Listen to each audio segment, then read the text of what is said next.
Oh. Hi, my lovely. Hi. In 2019, Courtney Hadwin's parents found her holding scissors to her throat not to die, but to destroy her voice forever. The same voice that got her the golden buzzer on AGT. The same voice Simon Cowell called supernatural. At just 15, she believed her gift was cursed. She'd already received death threats, spent 3 months locked in her bedroom, couldn't even speak to delivery drivers. The girl who stunned 310 million viewers was now Googling how to damage vocal cords. The truth about what really happened will shock you. Courtney Hadwin was born on July 6, 2004, in Hartlepool, a small industrial town in England.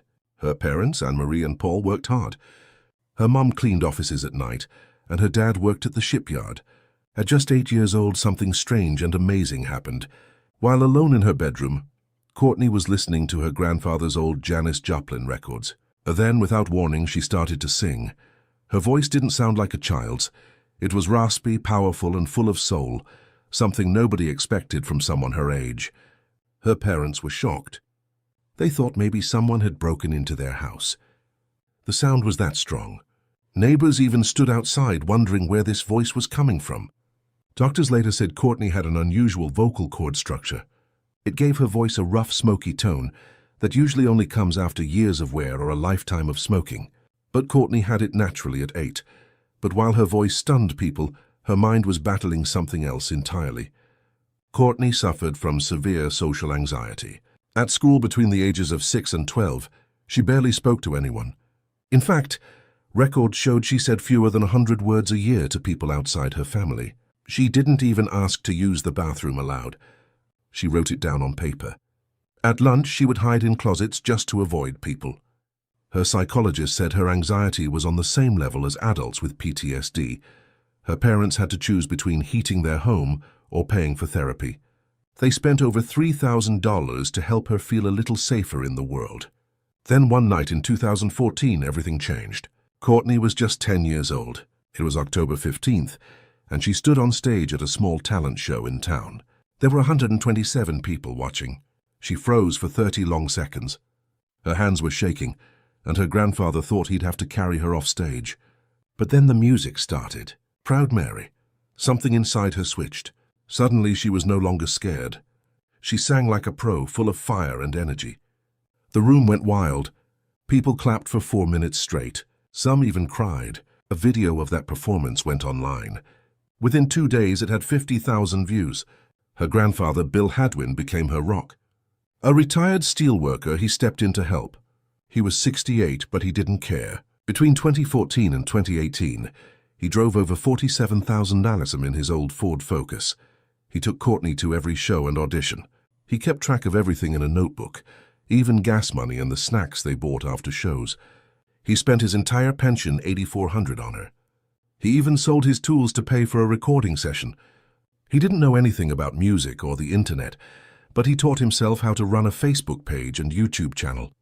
When Courtney had her first big audition in London, he drove 312 miles and slept in his car to save money. Everything he did came from pure love and belief. Then came her biggest chance, The Voice Kids UK, in 2017. But getting there wasn't easy. 3 talent shows had already rejected her, saying she was too unusual. But that uniqueness was exactly what made her special. At 14, she was still shy and quiet off stage. But once the music started, it was like watching a different person. She became fierce and fearless. Producers tried to get her to sing a pop song. Instead, she picked Nutbush City Limits by Tina Turner, a song from 1973. She knew it was a risk, but she trusted her gut, and it paid off. The moment she started singing, the judges were stunned. will.i.am called her performance supernatural. He had seen thousands of auditions, but this one shook him. The other judges were silent, watching in disbelief as this shy teenager transformed into a rock legend. That moment went viral. People couldn't believe what they had seen. She kept performing with that same energy all the way to the finals, but she didn't win. Jess Foley took the top spot. Yet what happened next made headlines. Jess admitted in interviews that she thought Courtney should have won. She said Courtney's performances were so powerful that they raised the entire competition. Industry experts agreed. Some even said Courtney lost because her style was too intense for a family show. But in the end, not winning gave her freedom. She wasn't tied to a UK record deal. She could now explore bigger things. But fame also brought pain. Back at school, Courtney became a target. Some classmates mocked her performances, calling her the screaming girl. They made memes and jokes that spread fast online. It wasn't just teasing. It became cruel. Teachers found her crying in hallways. Her grades dropped. The same talent that made people love her on TV was now being used against her by kids at school. Courtney Hadwin's journey to America's Got Talent started with a risk that most families would never take. Her parents, Paul and Anne-Marie, lived in a small village in County Durham. They didn't have much money. Paul worked as a joiner. Anne-Marie was a part-time teaching assistant. But they believed in their daughter so much that they took out a $3,000 loan secured against their house. That was almost 3 months of their income. They sold Anne-Marie's car. They cancelled a holiday. All of it just to get Courtney to Los Angeles for the audition. They had no guarantee she would even make it past the first round. If things went wrong, they could have lost everything. And things almost did go wrong. On July 10th, 2018, just hours before her audition, Courtney froze in her hotel room. She had a full-blown panic attack. She couldn't talk, couldn't move. She cried silently for hours. Her mom had to dress her, carry her down the stairs when the elevator broke and help her into an Uber. Courtney was so shaken, she threw up twice on the way to the theater. She even begged to go back. Her mom sat beside her, whispering the lyrics to Hard to Handle over and over, trying to calm her down. When they got there, the production team didn't know if she'd even be able to perform, but Courtney had prepared like her life depended on it. Between March and July 2018, she practiced Hard to Handle 247 times. She wrote it all down in a purple notebook. She rehearsed every day for hours in a garage her family turned into a studio. Neighbors complained about the noise. She wore out 3 outfits just from sweating too much. One split at the seams, another had sweat stains that wouldn't come out. She lost 8 lbs from all the movement. Her vocal coach started to worry it was becoming unhealthy.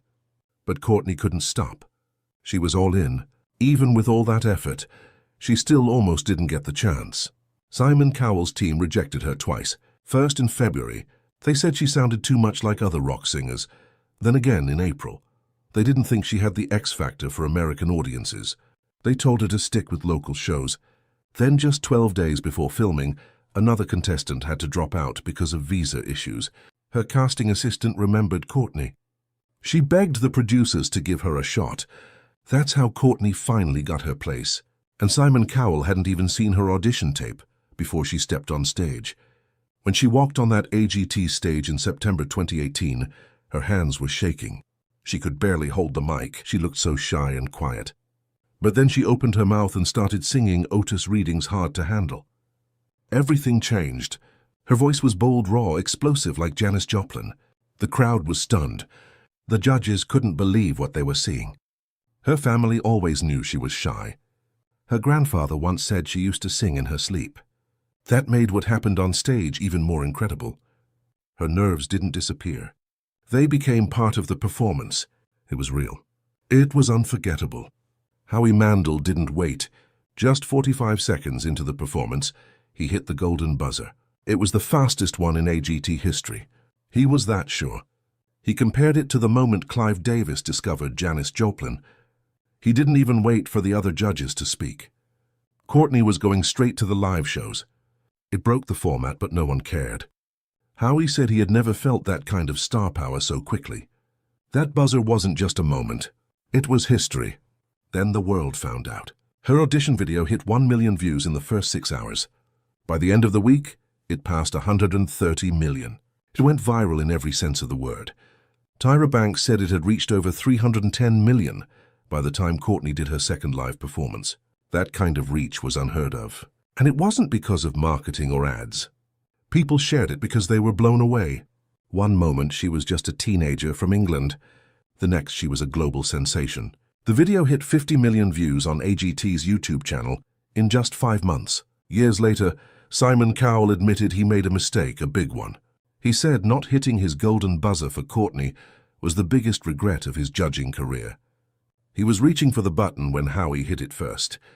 He said he was stunned, frozen, For a man who's known for being cold and quick to judge, admitting that showed just how much Courtney had moved him.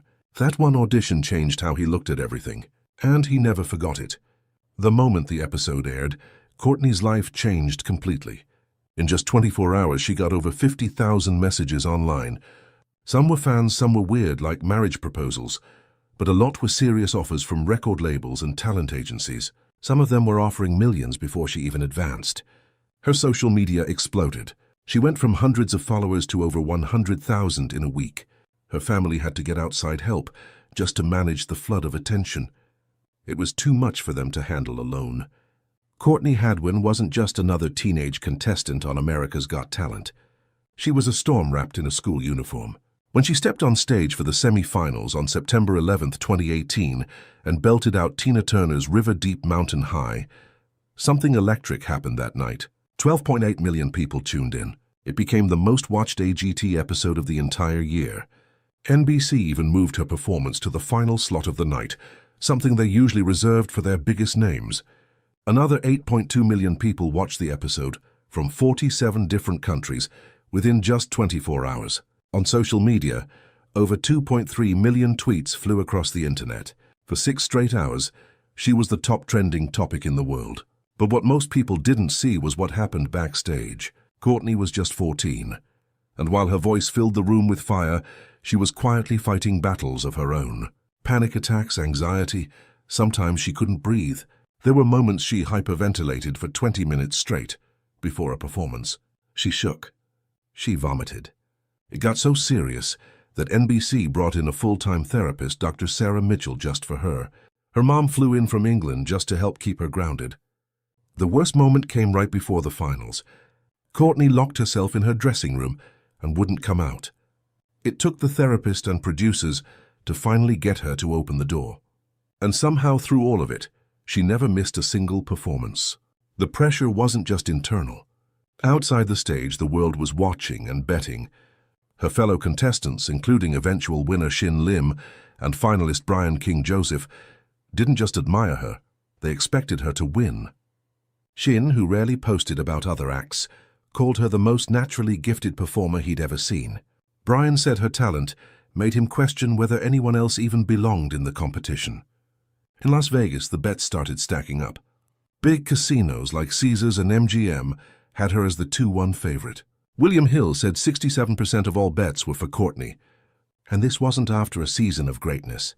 These odds came after just her audition, but then came the finale and a choice that would change everything. 3 days before the final performance, her team made a bold decision. Instead of giving her another rock anthem, they chose a softer, emotional song. The goal was to show the world the real Courtney, stripped back, vulnerable and raw. She sat still during parts of the song, made eye contact with the audience, didn't dance, didn't scream, just sang. It scared her more than any high-energy song ever had. It was brave, and for some fans it was a letdown. She didn't win. Courtney finished 6th, not 2nd, not 3rd, 6th. A girl who had broken viewership records, who got the golden buzzer, who had odds in her favor. Simon Cowell had even said, "You're going to be the winner." Yet when the results came in, she wasn't even in the top 5. Simon's reaction was caught on camera. His jaw dropped. His face went blank. That single image spread across the internet like wildfire. Within 24 hours, he called her to his house. Then he gave her a record deal with Psycho and Arista Records. The results didn't matter.